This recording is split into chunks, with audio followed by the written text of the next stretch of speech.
Bismillahirrahmanirrahim. Question R. Mohtarma Saira Bano. Not present. Mr. Salahuddin. सवाल number 289। Answer be taken as read.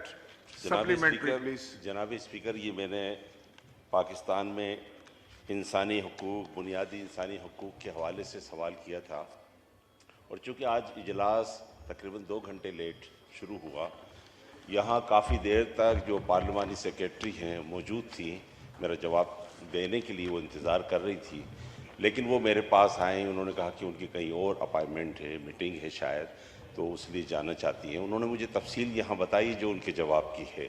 तो बहरहाल चूँकि उनकी एक मजबूरी थी, मैंने कहा ठीक है।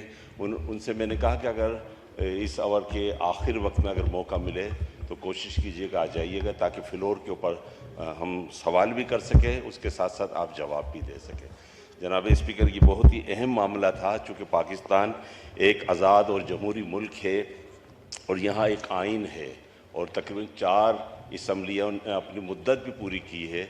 माजी में ये शिकायतें पाकिस्तान में रही हैं कि यहाँ इंसानी बुनियादी हकूक़ जो हैं उनकी खिलाफ वर्जियाँ होती रही हैं, और ये शिकायतें अमूमन दुनिया भर में पाकिस्तान का जो चेहरा है उसको मस्क करने के लिए हमारे जो दुश्मन ममालिक हैं, इंडिया है या इसराइल है, वो ममालिक जो ख़ास तौर पे हमारे ख़िलाफ़ ये प्रोपेगेंडा करते हैं।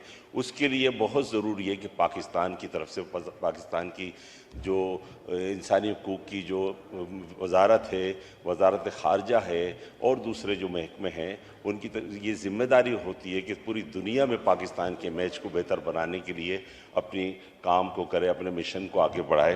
तो जनाब स्पीकर, बेशक ये प्रोपेगेंडा हो रहा है, लेकिन उसके साथ साथ ये हमारी भी ज़िम्मेदारी है कि हम जो है पाकिस्तान के अंदर जो इंसानी बुनियादी हकूक़ हैं उनको बेहतर बनाएं। ख़ास तौर पे जो लोगों की गुमशुदगियों के हवाले से शिकायतें, बच्चों के हवाले से शिकायतें, ख़वातीन के साथ जो जेंडर की जो शिकायतें हैं, ये तमाम शिकायतों का ख़ात्मा हो, ताकि दुनिया में पाकिस्तान का चेहरा बेहतर हो सके, इमेज बेहतर हो सके। आप देखिए, माजी में ये शिकायतें आई थी तो GSP प्लस पाकिस्तान का जो है उससे महरूम कर दिया गया था, लेकिन जैसे ही पाकिस्तान ने अपनी ये सारी शिकायतों की ख़ात्मे की कोशिशें की, बेहतर कोशिश की, मुखलिसाना कोशिशें की, तो उसके नतीजे में हमने देखा कि वो यूरोप की तरफ से GSP प्लस बहाल दोबारा से कर दिया गया है। अगर हम, मैं समझता हूँ कि सलाहुद्दीन साहब, जी जनाब ने बहुत अच्छा क्वेश्चन किया है। मैं इसको डेफर करता हूँ कि मियाँ रियाज हुसैन पीरज़ादा साहब आने वाले हैं, ताकि वो फिर दोबारा आपको मैं जहमत देता हूँ। Please.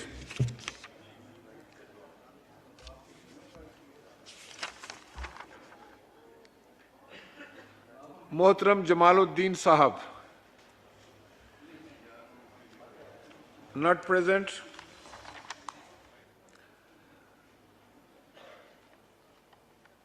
Again mister Salahuddin sahab. एक मिनट जी। 291। Answer be taken as read. Supplementary please.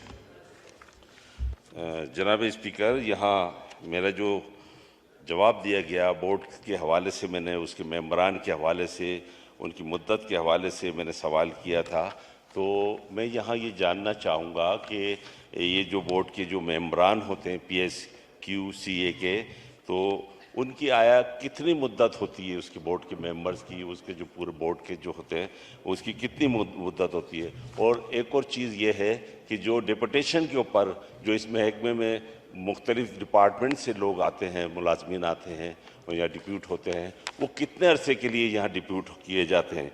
एक और सवाल वो ये कि क्या PSQCA की जिम्मेदारी सिर्फ टेस्टिंग लेबॉर्ट्री की है, या उसके साथ साथ जो मार्केट में मुज़र सेहत अशिया मिल रही हैं उसकी रोकथाम की भी इनकी जिम्मेदारी है। हम देखते हैं कि जो सूबाई महकमा जो फूड इंस्पेक्शन का है महकमा, हम देखते हैं वो तो बहुत ज़्यादा छापे मार रहे होते हैं, और उसके नतीजे में वो जो है उनके रिश्वत का भी बहुत ज़्यादा वो सिलसिला बढ़ता जा रहा है।